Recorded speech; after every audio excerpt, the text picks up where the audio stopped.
कहानी की शुरुआत होती है और हम देखते हैं एक लड़की जिसका नाम रेचल है। वो अपने कमरे में अकेली होती है और आईने में अपने प्रेग्नेंट पेट को देख रही होती है। उसकी आंखों में एक अद्भुत खुशी और उम्मीद की चमक होती है। लेकिन अचानक उसी लम्हे वो जगती है और हमें पता चलता है कि वो ख्वाब देख रही थी।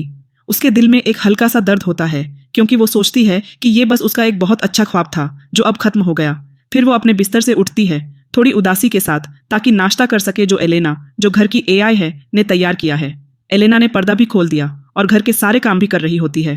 रेचल को एलेना की मदद से थोड़ी राहत मिलती है, लेकिन फिर भी उसके मन में एक खालीपन है। एलेना महसूस करती है कि रेचल के सेरोटोनिन लेवल्स कम हो गए हैं और उसे कहती है कि वो कुछ वक्त एक आर्टिफिशियल नेचर पॉड में गुजारे। रेचल इस आइडिया को मना कर देती है। उसकी आवाज में थोड़ी थकान और व्यस्तता झलकती है। फिर रेचल अपने पति एल्वी को जगाती है। उसके दिल में एक हल्की सी उम्मीद होती है कि शायद वो उसे अलविदा कहने से पहले एक मुस्कान दे सके। ट्रेन में वो एक औरत को देखती है जिसके हाथ में एक बहुत खास पॉड होता है। उस पॉड को देखकर रेचल के मन में एक जिज्ञासा और चाहत जाग उठती है।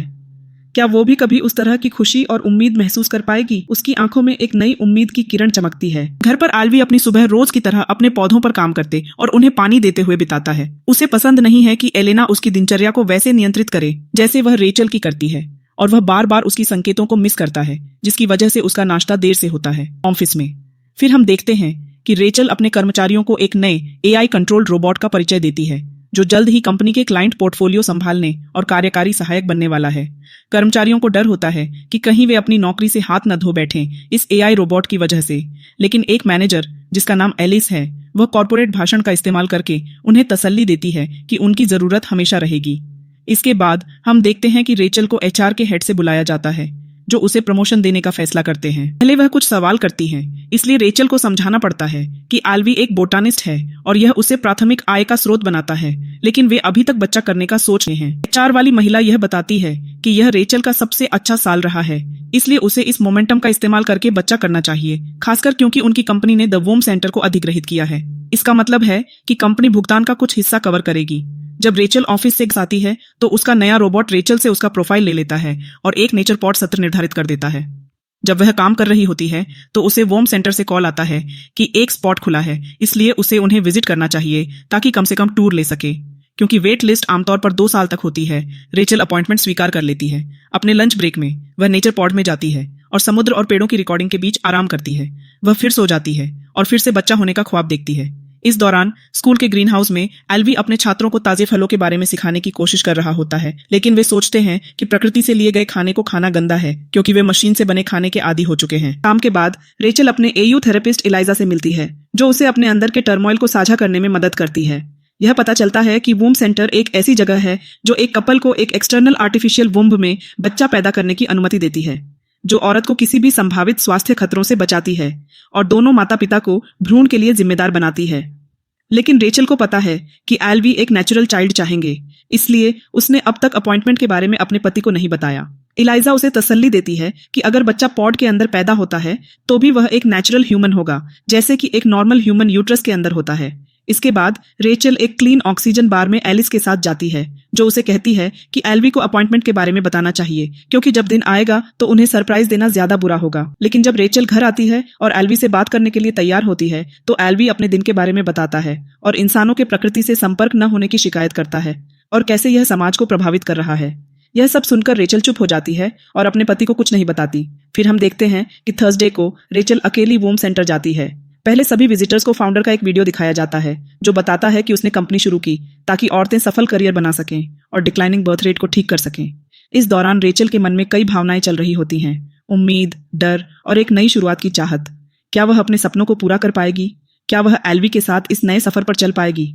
इन सवालों के साथ रेचल अपने भविष्य की ओर बढ़ती है। फिर डायरेक्टर लिंडा उन्हें इस जगह का टूर कराती है और बताती है कि वे कौन सी तकनीक का इस्तेमाल करते हैं।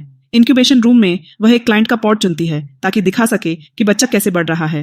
डायरेक्टर बताती है कि माता पिता अपने फोन का इस्तेमाल करके बच्चे को हर तरह का म्यूजिक सुनवा सकते हैं और यह भी चुन सकते हैं कि वह क्या खाएगा। पॉड के साथ एक बेस भी होता है ताकि माता पिता अपने घर पर मॉनिटर कर सकें और 48 घंटे की बैटरी भी साथ होती है अगर माता पिता को सफर करना पड़े। फिर रेचल पूछती है कि क्या बच्चा बाहर की दुनिया सुन सकता है, तो लिंडा कहती है हाँ, और माता पिता को प्रोत्साहित करती है कि वे अपने बच्चे से बात करें ताकि उसकी विकास में मदद मिले। टूर के बाद लिंडा रेचल को वुम्ब के प्राइस दिखाती है और उससे एक डिपॉजिट देने के लिए कहती है ताकि वह अपना स्पॉट रिजर्व कर सके। शाम को रेचल घर आती है और एल्वी कहता है कि उसे एक $8700 डिपॉजिट का नोटिफिकेशन मिला है। रेचल के पास कोई और चारा नहीं होता सिवाय इसके कि वह समझा दे कि उसने यह पैसा वॉर्म सेंटर को भेजा है ताकि उनका स्पॉट रिजर्व हो सके। एल्वी गुस्सा होता है क्योंकि उसने इतना बड़ा फैसला बिना एल्वी से चर्चा किए खुद से ले लिया है, इसलिए रेचल माफी मांगती है और वे दोनों एक दूसरे को गले लगाते हैं। अगले दिन रेचल और एल्वी एलिस और उसके पति से मिलते हैं जो अपने अनुभव साझा करते हैं और उन्हें अपना पॉट दिखाते हैं। दोनों अपने फैसले से बहुत खुश हैं, खासकर स्वास्थ्य लाभ की वजह से। एलिस का पति एल्वी को पॉड उठाने का ऑफर देता है, लेकिन एल्वी मना कर देता है। जब वे कपल घर वापस आते हैं तो वे आर्टिफिशियल वुम्ब के कॉन्सेप्ट पर बातें करते हैं। एल्वी इसे सिर्फ एक प्लास्टिक गैजेट समझता है जो केमिकल्स से भरा होता है, लेकिन रेचल कहती है कि यह बच्चे के लिए असल वुम्ब की तरह महसूस होता है। जब एल्वी कहता है कि उसे इस पर सोचने के लिए ज्यादा वक्त चाहिए, तो रेचल याद दिलाती है कि उन्हें जल्द कंफर्म करना होगा वरना उनका रिजर्वेशन खो जाएगा। इस मसले को हल करने के लिए रेचल एल्वी से कहती है कि वे इलाइजा से मिलने चलें। वह डेट जाने के लिए राजी होता है, लेकिन उसका एंटी-AI एटीट्यूड अपॉइंटमेंट के दौरान बना रहता है।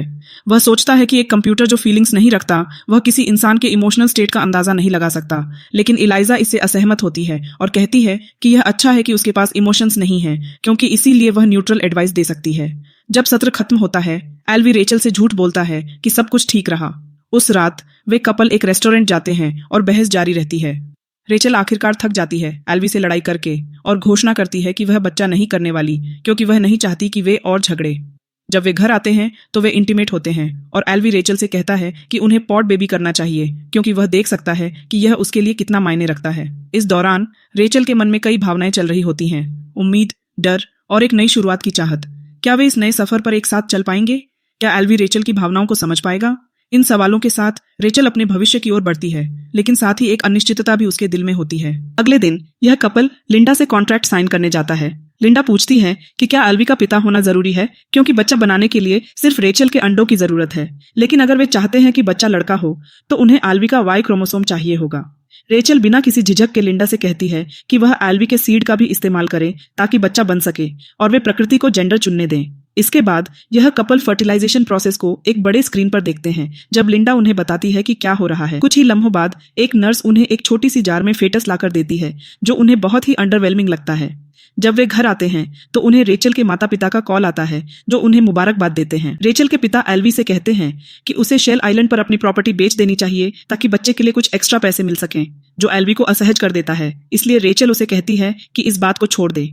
उनके पास अभी तक पॉड नहीं है, क्योंकि फेटस को घर भेजने से पहले थोड़ा और विकसित होना होता है। अगले कुछ दिन रेचल टैबलेट पर नजर रखती है जो लैब में पॉड से कनेक्टेड है, हमेशा यह सुनिश्चित करते हुए कि उसके बेबी का स्टेटस ठीक है, और म्यूजिक चुनती है। इस वजह से वह काम और किचन में भी बहुत डिस्ट्रैक्ट हो जाती है। एक रात एल्वी नॉटी होने की कोशिश करता है, लेकिन रेचल उसे मना कर देती है, कहती है कि उसे थोड़ा वक्त चाहिए क्योंकि वह अभी अभी प्रेग्नेंट हुई है। दिन गुजरते हैं और एल्वी टैबलेट को इग्नोर करता रहता है, इसलिए रेचल उसे मनाने की कोशिश करती है कि वह कुछ म्यूजिक चुने या बेबी को मैसेज भेजे। एल्वी मना कर देता है क्योंकि वह सोचता है कि एम्ब्रियो अभी इतना विकसित नहीं हुआ कि किसी इंटरेक्शन से प्रभावित हो सके। रेचल लैब जाती है अपने पॉड को विजिट करने, लेकिन वह इसे खोल नहीं सकती। नर्स समझाती है कि यह जानबूझकर नहीं खुला है, क्योंकि बेबीज को पहले 7 हफ्तों तक अंधेरे की जरूरत होती है। जब पहली हार्ट बीट सुनाई देगी तब विंडो अपने आप खुल जाएगी। फिर हम देखते हैं रेचल नर्स को देखते हुए जो एक पॉड ले जा रही होती है, क्योंकि वह जन्म देने के लिए बिल्कुल तैयार होती है। रेचल अपना पॉड उठाती है और इसे अपने साथ बैठकर कनेक्शन बनाने की कोशिश करती है। कुछ वक्त बाद रेचल की डिलीवरी का टाइम आ जाता है और प्रेग्नेंट रेचल एक ऑपरेशन रूम में C-सेक्शन करवाती है, लेकिन बच्चे की जगह वह एक हार्ड बॉइल्ड एग देती है। उस लम्हे वह जागती है, यह समझते हुए कि यह सिर्फ एक ख्वाब था। अगली बार जब वह इलाइजा से मिलती है तो अपने ख्वाबों के बारे में बताती है, लेकिन इलाइजा सोचती है कि ख्वाबों का एनालिसिस पुरानी बात है और मॉडर्न साइंस ने यह निष्कर्ष निकाला है कि ये रैंडम होते हैं। लेकिन क्योंकि रेचल इंसिस्ट करती है, इलाइजा यह बताती है कि यह ख्वाब रेचल के आर्टिफिशियल वूम का इस्तेमाल करने के फैसले को वैलिडेट कर रहा है। कुछ हफ्तों बाद एल्वी और रेचल लैब का दौरा करते हैं और उन्हें आखिरकार बेबी की हार्ट बीट सुनाई देती है। नर्स छोटी सी विंडो खोलती है और उन्हें अपना बेबी दिखाई देता है, जो अभी भी छोटा है और इतना एक्साइटिंग नहीं है। कुछ कपल्स अपने पॉड को घर ले जाते हैं, लेकिन ज्यादातर कपल्स अपने पॉड्स को लैब में ही रखते हैं ताकि सुरक्षा बनी रहे, इसलिए रेचल और एल्वी भी वही करते हैं। और वक्त गुजरता है और हम देखते हैं रेचल अपने बेबी का कमरा पूरा डेकोरेट कर लेती है। एल्वी चाहता है कि वह इसमें एक रियल प्लांट रखे, लेकिन रेचल सोचती है कि होलोग्राम प्लांट बच्चे के लिए ज्यादा सेफ होगा। इस पर एल्वी बहुत ऑफेंडेड होता है और कहता है कि वह इसे अपने आइलैंड पर उगाएगा। यह सुनकर रेचल उसे कहती है कि वह आइलैंड बेच दे क्योंकि वे वहां कभी नहीं जाते हैं, और एल्वी याद दिलाता है कि वे इसलिए नहीं जाते क्योंकि रेचल कभी नहीं जाती उस आइलैंड पर जब भी एल्वी उससे जाने के लिए कहता है। यह पता चलता है कि रेचल को 3 घंटे ड्राइव करके उस आइलैंड पर जाने का कोई पॉइंट नहीं लगता जब शहर में नेचर पॉड्स हैं। एल्वी गुस्सा होता है और कहता है कि वह नेचर पॉड में बच्चा नहीं पालेगा। बाद में रेचल एक पब्लिक पूल में जाती है और एक प्रेग्नेंट लेडी को घूरती रहती है। वह औरत उसे अपने पेट पर हाथ रखने देती है और रेचल बेबी के किक्स महसूस करके हैरान हो जाती है। जब वह अपने एक्सटर्नल पॉड का जिक्र करती है तो वह औरत उसे लकी कहती है और समझाती है कि वह भी ऐसे ही करना चाहती थी लेकिन उसे सेलेक्ट नहीं किया गया। उस रात एल्वी घर आता है और देखता है कि रेचल ने बिना उसे चर्चा किए पॉड ले आई है। रेचल समझाती है कि पॉड अब इतना डेवलप हो गया है कि उसे घर लाया जा सकता है।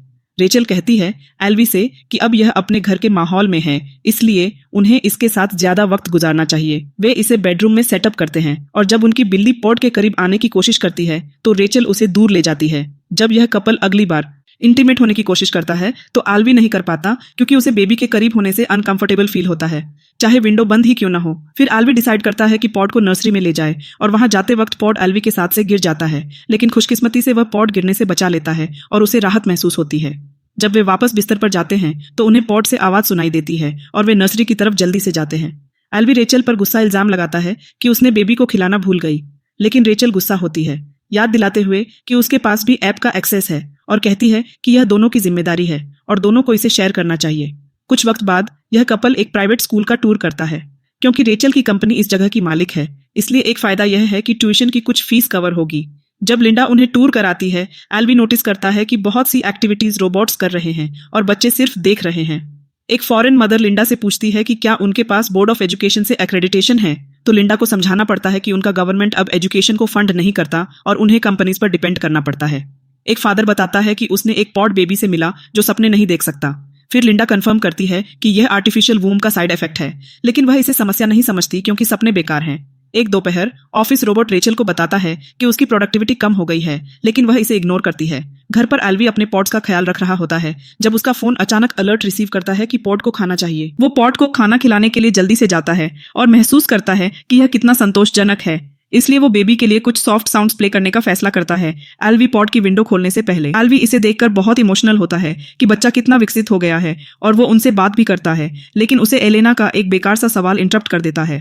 फिर एल्वी पॉड कैरियर पहनता है और कुछ मुश्किलात के बाद वो पॉड को इसमें डालने में कामयाब होता है। उसके बाद से एल्वी अपना सारा वक्त पॉड के साथ गुजारता है। वो इसे अपने साथ रखता है हर वक्त, जैसे खाना बनाते वक्त या अपने पौधों पर काम करते वक्त इसे उठाए रखता है और इसे अपने ग्रीन हाउस और पार्क भी ले जाता है। एक दिन क्लास के दौरान वो अपने छात्रों से कहता है कि वो एक दरख्त को गले लगाएं और यह महसूस करें कि असली प्रकृति कैसी होती है। क्लास के बाद उसका बॉस उसे बताता है कि ग्रीन हाउस को मेंटेन करने के लिए बहुत ज्यादा पैसे चाहिए होते हैं और वो पौधों को होलोग्राम से रिप्लेस करना चाहता है, जो एल्वी को बहुत गुस्सा दिलाता है। उस रात एल्वी एक पेंगुइन डॉक्यूमेंट्री देखते हुए रोता है और रेचल सोचती है कि क्या उसे पूरे दिन पॉड के साथ रहना चाहिए या नहीं, लेकिन एल्वी कहता है कि वो ठीक है और पॉड को वापस भेजना नहीं चाहता। अगले दिन रेचल पॉड पर पौधों की मिट्टी देखती है, लेकिन उस वक्त इस बात को इग्नोर कर देती है। बाद में दोस्तों के साथ डिनर पार्टी के दौरान वो एलिस से कहती है कि वो एल्वी के पॉड का अच्छे से ख्याल न रखने पर परेशान है। एलिस कहती है कि एल्वी सिर्फ बाप बनने के लिए एक्साइटेड है और पॉइंट आउट करती है कि वो उन कुछ मर्दों में से है जो पॉड को आगे रखते हैं। उनके दूसरे दोस्तों में से एक दोस्त नेचुरल तरीके से प्रेग्नेंट है और उसकी एक्सपीरियंस सुनकर एलिस को जलन होती है। अगली सुबह रेचल उठती है और पैनिक होती है क्योंकि उसे पॉड कहीं नहीं मिल रहा घर में। जब वो कमरे में तलाश करती है तो वो अचानक आईने में अपने आप को देखती है और नोटिस करती है कि वो प्रेग्नेंट है। जब वो एल्वी को दिखाने जा रही होती है तो वो जागती है और समझती है कि वो फिर से एक और ख्वाब देख रही थी। उसके बाद से वो पॉड के साथ वक्त गुजारते वक्त बहुत अजीब महसूस करती है। कुछ दिन बाद एल्वी को उसकी माँ से अटैचमेंट थेरेपी पर कुछ किताबें मिलती हैं, जिसमें एक थ्योरी होती है जो कहती है कि बेबी के साथ वक्त गुजारना उन्हें एम्पैथी डेवलप करने में मदद करता है। रेचल पॉइंट आउट करती है कि पॉड का इस्तेमाल करने का पूरा मकसद डिटैचमेंट है और एल्वी कहता है कि अलग अलग फिलॉसफीज को मिक्स करना हेल्दी हो सकता है। रेचल आखिरकार यह मानती है कि वो इस सब के बारे में अच्छा महसूस नहीं कर रही और एल्वी को कन्विंस करती है कि वो साथ में एलाइजा से मिलें। सेशन के दौरान रेचल कहती है कि वो बैलेंस्ड फैमिली टाइम ढूंढने में फेल हो रहे हैं क्योंकि सब कुछ पॉड के इर्द गिर्द घूमता है और एल्वी उसे याद दिलाता है कि इसे बेबी कहना चाहिए। रेचल पॉइंट आउट करती है कि एल्वी बेबी के साथ बॉन्डिंग कर रहा है, लेकिन वो नहीं कर रही, इसलिए वो सोचती है कि शायद वो मां बनने के लिए तैयार नहीं है। इस पर झगड़ा शुरू हो जाता है और एल्वी कहता है कि यह उसकी हार्मोन्स की बातें हैं। एलाइजा उनकी लड़ाई को इंटरप्ट करती है और रिक्वेस्ट करती है कि पॉड से कनेक्ट किया जाए क्योंकि थेरेपी यूटरस में शुरू हो सकती है। अगले कुछ दिन रेचल पॉड को साथ लेकर चलती है और महसूस करती है कि पब्लिक में उसे जज किया जा रहा है। ऑफिस में वो गलती से पॉड को दरवाजे से टकरा देती है क्योंकि वो अभी तक इसे साथ लेकर चलने की आदत नहीं डाल पाई है। एक इम्पॉर्टेंट मीटिंग के बाद एलिस रेचल से कहती है कि पॉड को काम पर ले जाना शायद बुरा आइडिया हो क्योंकि लोग उसे डिस्ट्रैक्टेड मॉम कहने लगेंगे। फिर एलिस पॉड को उठाती है और इसे एक खास कपबोर्ड में रख देती है जहां सब पेरेंट्स अपने पॉड्स को काम करते वक्त छोड़ सकते हैं। शाम को रेचल इतनी व्यस्त होती है कि वो वोम सेंटर पर वर्कशॉप मीटिंग भूल जाती है और देर से पहुंचती है। लिंडा सबको इनवाइट करती है कि वो अपने पॉड का ख्याल रखने के तजुर्बे शेयर करें, फिर उन्हें लैब में वापस रखने के लिए कहती है ताकि प्रोसेस का आखिरी हिस्सा शुरू हो सके। अगले कुछ दिन यह कपल बेबी के बिना बहुत अकेला महसूस करता है।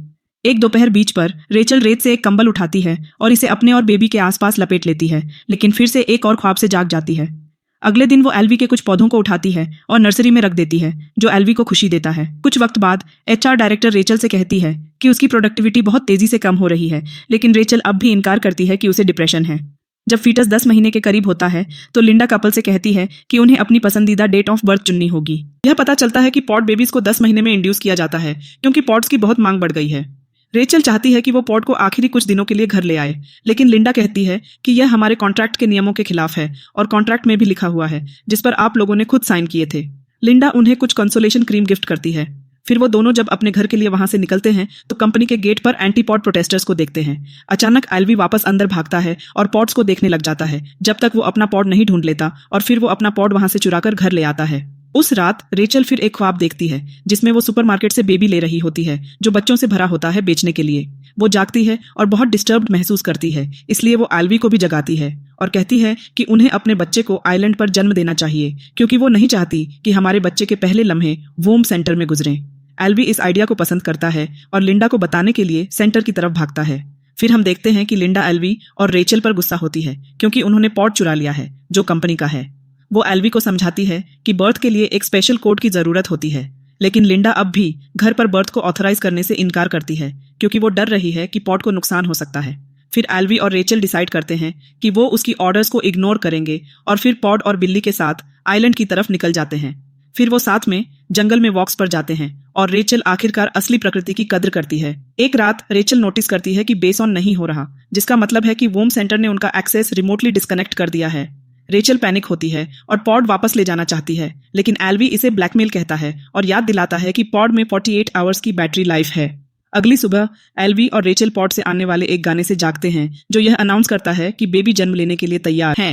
रेचल ऐप पर बहुत से कोड्स ट्राई करती है लेकिन कोई भी काम नहीं करता, इसलिए एल्वी पॉड को फोर्स से खोलना शुरू करता है और इसके पार्ट्स को अलग करता है। अब वो आखिरकार बेबी को रिट्रीव कर सकते हैं और खुशी के आंसू और बड़े मुस्कुराहट के साथ उनका स्वागत करते हैं। कुछ वक्त बाद हमें दिखाया जाता है कि रेचल सब पॉड पार्ट्स को एक बॉक्स में डालती है और उन्हें कंपनी को मेल के जरिए भेज देती है। उसके बाद वो अपने पति और नए बेबी के साथ घर आती है ताकि आराम कर सके और ये फैमिली कंप्लीट हो जाती है। एल्वी भी बहुत खुश होता है अपनी फैमिली को लेकर और ये लोग ऐसी खुशी में रहने लगते हैं। अगर आपको यह वीडियो अच्छी लगी तो इसे लाइक कर दें और शेयर भी करें उनके साथ जिनके बच्चे होने वाले हैं। और हाँ, साथ साथ मेरे चैनल को भी सब्सक्राइब कर दें ताकि मेरी हर आने वाली वीडियो आप तक पहुंच सके। मैं मिलती हूँ आपसे अगली वीडियो में, तब तक के लिए बाय।